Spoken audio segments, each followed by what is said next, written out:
Bueno, yo soy Federico Bajeto, soy médico veterinario, el papá de Bruno,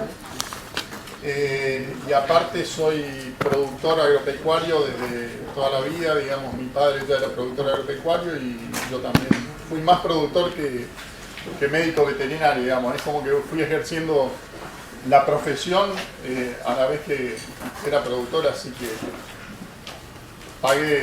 hice todos los desastres de un recién recibido en campo propio, digamos, que eso es lo bueno porque uno lo siente en el lomo y cuando uno se manda las cagadas en campo ajeno por ahí te lo recriminan pero no lo sufre en carne propia, pero cuando tenés que digamos que demostrar lo que vos aprendiste, lo que querés aplicar o lo que sea en campo propio, realmente duele el doble cuando uno hace macana. Entonces como que uno se toma otra responsabilidad. Y lo que ayer se hablaba y que Jairo lo decía, está ahí, hay que verlo. Yo creo que eso es lo más importante que tiene que surgir de este movimiento, es que tenemos que ser practicantes, no tenemos que ser de la boca para afuera. Porque en la medida que seamos practicantes podemos derribar montañas. Y como decía Jairo, tan simple como mostrar una planta y decir ahí está, eso derriba todos los mitos, derriba todas las creencias. Y cuando un hecho da por tierra una teoría científica, por empírico que sea el hecho, hay que centrarse en el hecho y abandonar la teoría, digamos, porque está demostrado. Yo les voy a contar un poquito, después vos también tenés tu historia para contar, yo les voy a contar un poco la forma en que nos decidimos. Nosotros éramos productores agropecuarios convencionales, de los que Jairo dice que son delincuentes, digamos, de eso éramos nosotros. Y bueno, gracias a Dios yo creo que los que están acá tienen todos la cabeza abierta y son capaces de mirar por la otra ventana. Porque lo que hace el 99% de los productores es mirar siempre la habitación por la misma ventana. Entonces cuando vos a este galpón te parás y lo mirás desde acá, vas a ver gente sentada allá, de frente, una cámara al fondo, pero quizá no veas el pizarrón. Y son pocos los que tienen la cabeza abierta como para dar la vuelta y mirar del otro lado. Y se ven cosas distintas. Y allá se ve gente de espalda, se ve un pizarrón, se ve otro paisaje. Y esas son las realidades distintas y tan distintas que hay con los dos sistemas. Y a mí me impactó realmente la charla de Jairo de esta mañana. Porque es el mismo campo, el mismo suelo, el mismo país, los mismos habitantes. Y podríamos hacer cosas totalmente distintas. Y lo nuestro es una experiencia de 2 años, y les puedo asegurar que en 2 años yo aprendí más que en 45, tengo ahora 47. Y realmente me arrepiento de haber llegado a los 45 habiendo hecho un tipo de producción tradicional, pero por el otro lado me alegro de tener a mis hijos, que están, Bruno a punto de recibirse, tengo otro que es veterinario que se recibe en 3 años. Y la verdad que me pone contento de que ellos puedan capitalizar desde tan jóvenes esta experiencia. Y creo que digamos, el hecho de empezar tan joven, que es la mayoría del caso de ustedes, yo creo que ustedes pueden mover montañas, digamos. Pero hay que hacer, es como decía Jairo, hay que pensarlo y hacerlo. No pasarse pensando, porque si no nos vamos en teoría. Hay que hacerlo. Y les cuento cómo empezó lo nuestro, digamos. Yo tenía a mi padre que siempre estuvo como productor agropecuario. Nosotros los hijos laburamos de que éramos chiquitos así al lado de él. Terminamos la escuela los viernes y a laburar al campo. Y terminamos el último día de clase y todas las vacaciones a laburar al campo. Digamos, siempre hemos tenido el campo como un lugar de vida, como un medio de vida y como un modo de vida también. Y siempre fuimos productores chicos, digamos. Mi padre tenía un campo de 300 hectáreas, que ese campo ahora quedó para 3 hermanos, porque mi padre falleció hace 2 años. Y los 3 hermanos es como que teníamos un poco la obligación de seguir produciendo como hermanos, porque era el anhelo de nuestros padres que sigamos trabajando juntos, pero aparte teníamos un poco la responsabilidad de que esa herencia que nos habían dejado, que eran 300 hectáreas de tierra, se la teníamos que pasar a nuestros hijos en iguales o mejores condiciones que la que nuestros padres nos habían dejado a nosotros. Y a su vez darle el ejemplo a ellos para que hagan lo mismo, porque si no, estamos haciendo un uso de la tierra y se le estamos negando a los que siguen. Y es una posición totalmente egoísta y es lo que hoy está pasando. Hoy de hace unos 30 años a esta parte en Argentina y en mucha parte del mundo se viene haciendo minería, no se viene haciendo agricultura. Y realmente yo que nací, viví toda la vida en el campo, fui viendo toda esa evolución de lo que era el campo hace 30, 40 años atrás y lo que es ahora. Y realmente hoy la gente de campo es gente triste. Gente que vive con más problemas que la gente que vive en el centro de Buenos Aires o en el centro de Rosario. Triste y enferma. Enferma, amargada, preocupada por cosas que antes la gente de campo no se preocupaba, digamos. Cuando yo era chico, en el campo se hacían reuniones, en el campo se hacían bailes, se hacían carneadas, se hacían fiestas, el final de la cosecha era una fiesta, todo era motivo para festejar. Y las preocupaciones eran menor una tormenta, si llovía o no llovía. ¿Y qué fue pasando entre medio? Aparte de irnos envenenando, de ir generando toda esta situación anómala que se fue generando, lo peor que le fue pasando al productor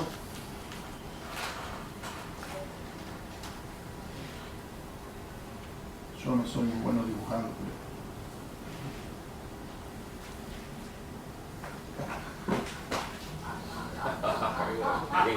ese gaucho Con bacha le salió bien. El pampero. este es el gaucho y esta es la industria. Hace muchos años atrás, y quizás en el momento de que empezó la Revolución Verde para adelante, el gaucho invertía o arriesgaba esto y se quedaba con esto. Entonces todo el mundo vivía muy tranquilo en el campo. De a poco la industria fue armando las estrategias que explicaba Jairo hoy para ir haciéndonos esclavos. Y hoy estamos en una situación que es la esclavitud del siglo XXI, que es esta. El gaucho invierte todo esto y esto realmente hace que se le explote la cabeza, porque hay que manejar todo este paquete de inversión para cosechar esto. Y esto es en el mejor de los casos, porque como productores sabemos que en el campo y en la producción se tienen que por ahí alinear los satélites, digamos, para que uno pueda cerrar un buen año. Porque cuando uno siembra una cosecha, depende del rinde, depende del precio y depende de todos los factores externos. Hay años que vino un factor externo que se llamó granizo y el rinde fue 0. Entonces, si el precio es 100, la cosecha fue 0. Porque se llevó toda la piedra. Y eso pasa en el campo. Y pasa en la mayoría de las producciones agrícolas, digamos. Entonces hay otro año donde el precio es 50 y el rinde, que podría haber sido 100, es 50. 5 por 5, 25. Entonces, nuestro resultado fue el 25% de la expectativa. Y así, como decía Jairo, las fichas de ajedrez se van combinando de múltiples formas. Y por ahí a lo mejor en un año invocamos buenos rindes con buenos precios. Y ese año hacemos una fiesta. Como antes la situación era esta, la gente vivía contenta y la fiesta se hacía todos los años. Porque aunque ocurrieran estos problemas, lo mismo alcanzaba para vivir. En cambio, la situación del campo es esta, y por más que ocurran buenos rindes con buenos precios, por más que venga un gobierno como el que nosotros pensábamos, como el que nosotros queríamos, lo que sea, cuando la porción que nos queda para nosotros es esta, es muy difícil vivir contento. Y es muy difícil hacer proyectos, y es muy difícil generar expectativas, y es muy difícil todo, digamos. Entonces, yo esto hacía varios años que lo veía, después lo vi graficado y dije, esto es lo que está pasando. Pero hasta que no vi este gráfico, es como que sentí una sensación interior de angustia y decía, al final, no sé, estoy dedicándome a algo y estoy haciendo patria, pero no vamos ni para atrás ni para adelante. Y es la situación que le ocurre muchas veces, como ustedes como profesionales se van a encontrar, la mayoría de los productores esta situación en algún momento la han vivido. Y ellos, si lo llaman a ustedes como profesionales, generalmente es para que les resuelvan algo de esto, aunque sea su aspecto sentimental, pero digamos, ellos quieren alguna solución a todo esto. Entonces, bueno, un día llega Sergio, con quien somos amigos de hace varios años y por quien tengo un gran aprecio desde hace tiempo, y que algunos por ahí lo veían como el ingeniero loco que tenía ideas distintas al resto. Y yo generalmente, desde que lo conocí, sentí un interés especial por todo lo que él decía, digamos. Pero mientras tanto seguía de este lado. Hasta que un día Sergio me dice, ¿vos sabés que conseguí para ir a visitar un campo en Amenábar, provincia de Santa Fe, que hacen ganadería? No usan ningún insumo, dice, ni herbicidas, ni fertilizantes. Tiene una carga de 3 vacas por hectárea. Y el dueño dice que le sobra la plata.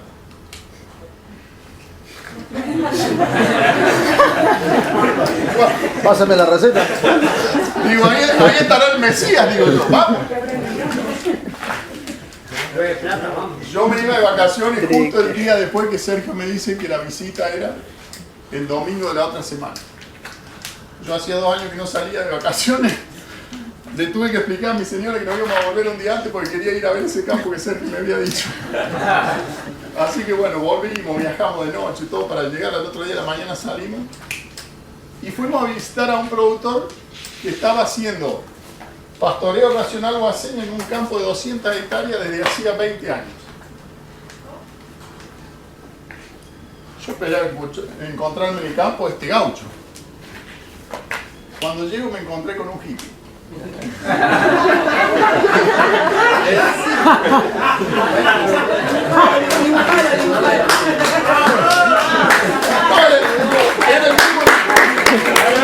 Era el mismo gaucho, pero con bermuda, flac.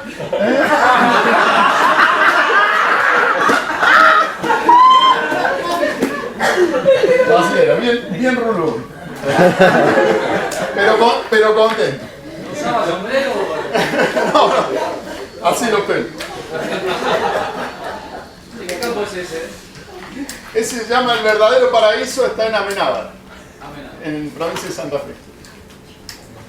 Omar Core se llama el dueño. Bueno, gracias a Dios ese día llegamos y es como que yo creo que ese día estaba asignado que era para nosotros y para ayudarnos a tomar esta decisión. Empezamos a hablar con Omar y estaba ahí el profesor Luis Carlos Piñeiro Machado, que es de Brasil, que creo que Jairo usted lo conoce y han tenido oportunidad de intercambiar cosas, que es un poco el discípulo de Boisen en lo que es diseño de proyecto de pastoreo racional Boisen y con quien ellos habían iniciado ese sistema productivo. Así que teníamos los dos, teníamos el que diseñó el proyecto y el dueño del campo disponible para nosotros durante un día. Y empezamos a charlar. Piñeiro nos explicó toda la parte de fisiología, de cómo se maneja, todo esto, pero lo más interesante era cuando hablaba el productor. Y el productor nos miraba, nosotros habíamos un grupo de 10 más o menos. Nos preguntó un poco a qué nos dedicamos cada uno, qué sé yo. Y sin conocernos mucho nos dice, pero ustedes son unos pelotudos. Bueno, nosotros. Dice, ustedes laburan para lo otro, dice. Dice, ustedes laburan, dice. Gastan 90 y se quedan con 10, dice. Y el año que por algo le va mal, se quedan con menos 10. Sí, somos pelotudos, dijimos. Es cierto. ¿Y vos qué hacés? Yo no hago nada, dice. Esa es la más difícil. Dice, yo laburo 2 horas por día. Dice, después el resto de las horas escuchamos música con mi Mica y la mujer. Dice, escuchamos música, boludeamos, tomamos buenos vinos. Dice, y laburo 2 horas por día y si voy cambio las vacas parcelas. Las cambio, las paso de acá para allá. Me fijo que hay agua y me vengo a descansar, dice. Y a la tarde hago lo mismo, 1 hora más me lleva a la tarde, dice. No, yo le dije esto. Si es verdad esto. No tiene contraindicaciones porque yo laburaba 2 horas por día. Yo laburaba 18. Perdía plata y ganaba. Bueno, hasta ahí era todo teoría dentro de un galpón con un pizarroncito. Piñeiro explicaba sus gráficos. Y uno hasta que no ve, no cree, sinceramente. Por lo menos a mí me pasa y cuando uno toda la vida hizo una cosa distinta, más difícil es creer. Porque vos decís, yo fui un pelotudo 45 años y este hippie me va a venir a explicarme que labura 2 horas por día. Bueno, fuimos al campo. Y cuando fuimos al campo, es como dice Jairo, ahí está. Y empezamos a ver lo que había en el campo. Y primero, es un campo que practica ese sistema de pastoreo en medio de una zona Venado Tuerto, digamos, la zona agrícola, como puede ser Pergamino, zona núcleo de Argentina, digamos. Los mejores suelos del país. El mundo. Y del mundo. O sea que esto es un oasis en el medio de la soja y del maíz transgénico, digamos. Sí, ¿qué superficie tiene? ¿Cuál es? Son 200 hectáreas. Pero es vaca por hectárea, ¿no? Y bueno, cuando llegamos ahí empezamos, lo primero que nos mostraron era el suelo. Y realmente cuando uno ve ese suelo y metimos un barreno ahí, sacamos la muestra del suelo y dice Piñeiro, venga, vamos al lote del vecino. En el lote del vecino lo pudimos meter así al barreno y no entraba más. Y era el mismo suelo, con diferente historia. Y acá metimos el barreno 30, 60, 90 y hasta que nos dio el barreno y seguimos sacando suelo esponja, digamos. Y había lombrices y había escarabajo y las bostas estaban todas trabajadas por los escarabajos y había gramíneas y leguminosas que habían sido sembradas hace 20 años y algunas quedaban y otras desaparecieron, pero aparecieron nuevas. Y realmente había unas pasturas que eran un sueño y hacía 20 años que se habían sembrado. Y en mi zona las pasturas de todos los campos no duran más de 4 o 5 años los que más las cuidan. Entonces, bueno, a mí me surgió una revolución en la cabeza en ese momento. Yo había ido con Sergio solo y te acordás, Sergio, le dije a Piñeiro y al dueño del campo, le digo, vos sabés que lo que lamento es no haber venido con mis hijos, le digo, porque realmente esto es algo que yo en 45 años no lo vi. Y así, digamos, con ese ruido en la cabeza me volví a mi casa y 2 días después lo junté a mi hermano y a mi hermana y le dije, le conté lo que habíamos visto y le digo, si queremos hacer lo que pensamos, yo creo que el camino puede ser este. Tenemos que hacer esto porque esto le vamos a entregar a nuestro hijo un suelo igual o mejor que el que recibimos. Pero aparte tenemos alguna chance de no fundirnos trabajando. Pues nosotros vivimos de esto, digamos. No tenemos otra actividad que nos dé de comer. Nosotros vivimos de campo. Así que era todo un desafío para nosotros porque nos largamos en algo totalmente nuevo, totalmente desconocido. y en lo cual no podíamos fracasar. Entonces lo primero que dijimos es, bueno, si Piñeiro está catalogado entre los mejores del mundo para esto, pues traigámoslo a Piñeiro. Por lo menos las posibilidades de errar le van a ser menos. Y lo trajimos a Piñeiro para que nos haga el proyecto. Y ahí arrancamos hace 2 años.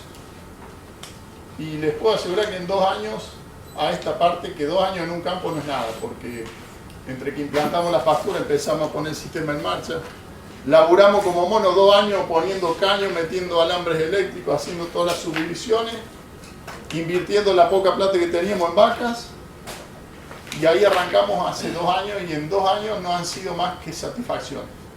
¿Qué había antes? Antes había soja y maíz, convencional y transgénico.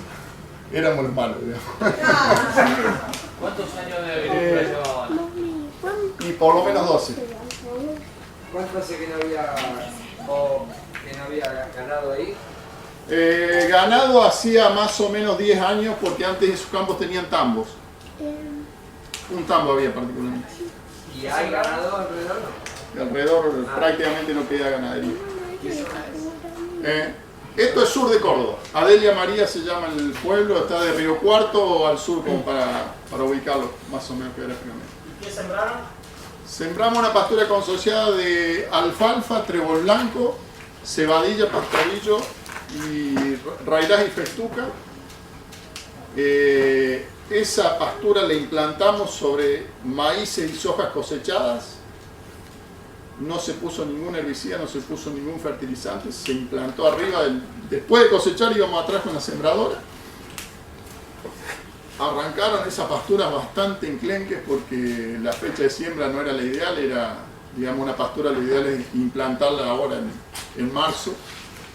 Y nosotros, porque teníamos el cultivo de soja y el cultivo de maíz, terminamos implantándola en mayo y junio, las últimas. Con lo cual ya no les llovió, empezó a helar ahí nomás, digamos, tuvieron un arranque bastante carreteado hasta que después agarraron la primavera y el verano y ahí empezaron. Y después empezaron a aparecer un montón de otras cosas, que son las especies naturales que uno ve en la zona, que es la que uno puede encontrar en las banquinas, la que puede encontrar en las vías del ferrocarril, digamos, todas esas especies que todo el mundo las considera maleza y sin embargo tienen un potencial productivo enorme. Y son las que más se adaptan a los suelos de esa zona porque hace miles de años que están ahí, digamos. Pero sobre todo lo que vimos fue una evolución que a mí no deja de sorprenderme en lo que es suelo. Ahí dentro del campo hay un monte muy viejo que, por lo que dicen, tiene más de 100 años. Y sacamos una muestra del suelo del monte y esa muestra del suelo dio 150 partes por millón de fósforo, cuando el resto del campo tenía 15, Sergio, 20. Entonces, bueno, es como que ahora lo que empezamos es a regenerar suelo. Para el día que tengamos un suelo como ese, todo es posible, digamos. Y lo que a uno le empieza a hacer ruido en la cabeza es que uno empieza a ver la evolución del suelo, la evolución de la biología, los insectos, los pájaros, todo lo que empieza a dar vuelta ahí adentro, que uno ya hasta había perdido la noción de verlo. Con los vecinos, ¿qué respuesta? ¿Cómo lo ves? ¿Qué sentís? No, los vecinos siguen siendo los mismos hijos de puta de antes. No hay ninguna chispa, sigue, no cae, no baja, No, nada, cero. no, digamos, de hecho ha ido mucha gente a ver el sistema, mucha gente nos pregunta, mucha gente quiere ir a curiosear, pero el tema pasa por acá, digamos. Se te tiene que abrir la cabeza y, No, se tiene que abrir la cabeza, tiene que... y el 99% la tiene cerrada, ese es el problema. Pero bueno, digamos, yo cada vez que alguien se arrima, le explico todo, le explico cómo nosotros pasamos de un sistema a otro y les muestro que no es mentira y que las cosas se pueden hacer y que hay otra forma de producir.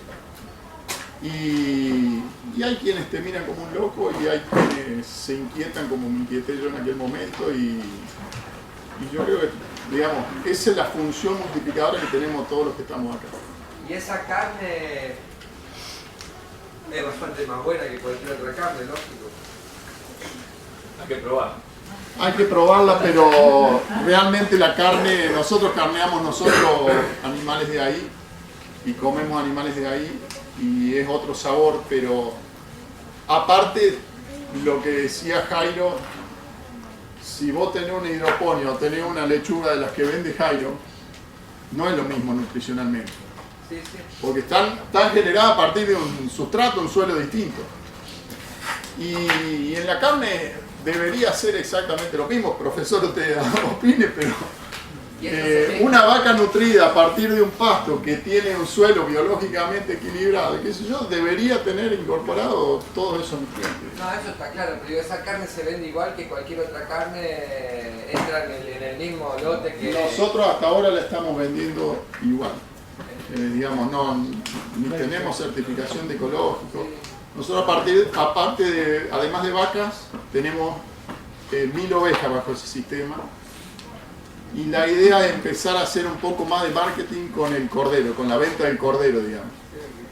La idea es posicionar al cordero como un producto distinto, digamos, empezar a hacer un poco de lobby de la forma en que se produce y todo eso.